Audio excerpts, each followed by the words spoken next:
Welcome to Creatively Montessori, where I share my passion for everything Montessori with anyone who is interested. Today I want to talk about pretend play and Montessori views on pretend play. By definition, play is something that doesn't necessarily have to be a child, anybody can play, but something that is done with no intended objective or purpose. So you might say, I'm playing for fun. Your play doesn't have an outcome or a goal. And so that is, for me, as a Montessori guide for many, many years, why I don't use the word play when I'm in the classroom with the children. Because anything I have in the classroom with my children, my students, does have an intended purpose. So I got out the teapot pouring work as an example, because as I was presenting this lesson, which you can look on my Montessori Practical Life playlist to see the lesson presentation for this, I was thinking, if somebody saw this video, they could say, oh, they're pretending to play with the teapot set. And I understand why someone would think that. And I'm not, in a lot of ways, disagreeing with that. It is a child-sized teapot set. They are using water, which I'm not having them make hot tea or coffee. So they are using water, which is not pretend, it is real, but it's, for most of them, something else, right? They're going to say it's hot chocolate, it's tea, it's coffee, and pouring it into cups. They aren't then serving it to their friends. They might actually walk up and say, would you like some of my water? But most children aren't going to drink it, and that's not the intended purpose of this. But my intention in putting it in my classroom is for them to work on fine motor skills, right? So they have to walk to get water from the water container, and that's a gross motor skill. They're carrying something, they're walking to get something, they have to have balance, coordination, they have to be aware of their surroundings, where are their students that they might bump into. So that's gross motor coordination. And then fine motor coordination when they come back and they're pouring, they're grabbing their cup, they're using their two hands to pour the liquid into the cup. They put it back. I spilled a little bit, so I'm again using my sponge. So those are fine motor skills.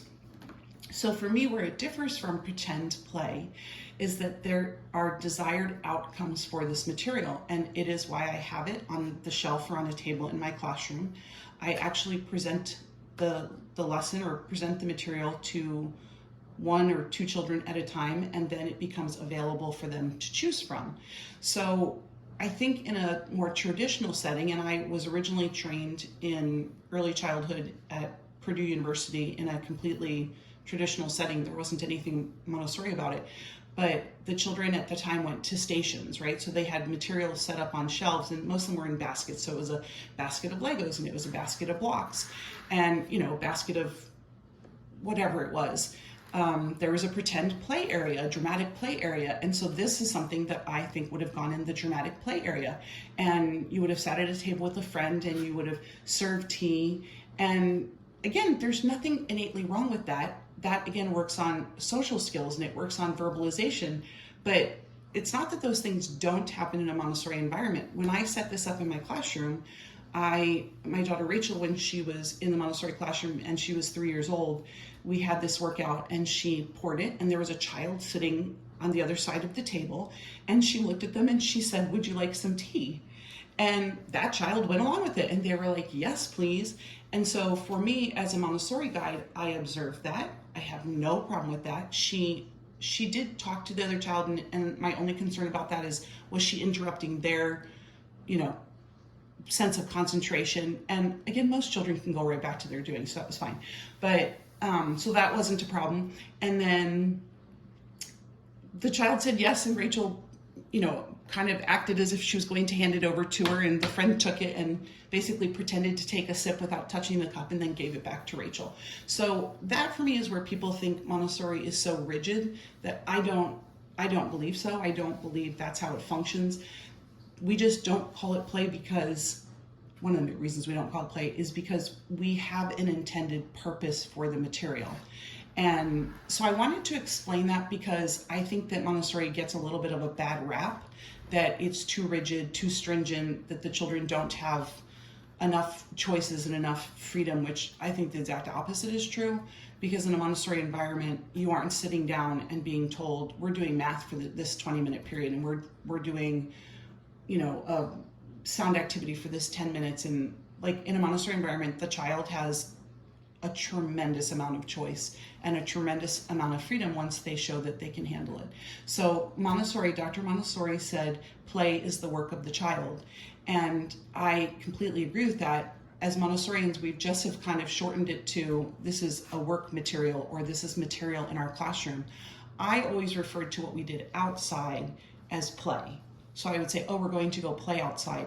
Because in my head, I knew outside they might be working on gross motor, they're going to be running, they're going to be jumping, they're going to be swinging. But I didn't have an intended outcome.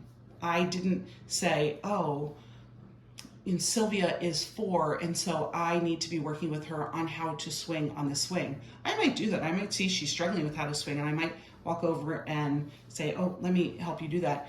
But it wasn't nearly as intentional as having a specific work that I put on the shelf.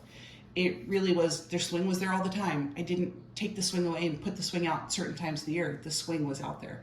So for me, that's the difference between pretend play in a traditional setting and what we refer to as work in a Montessori setting.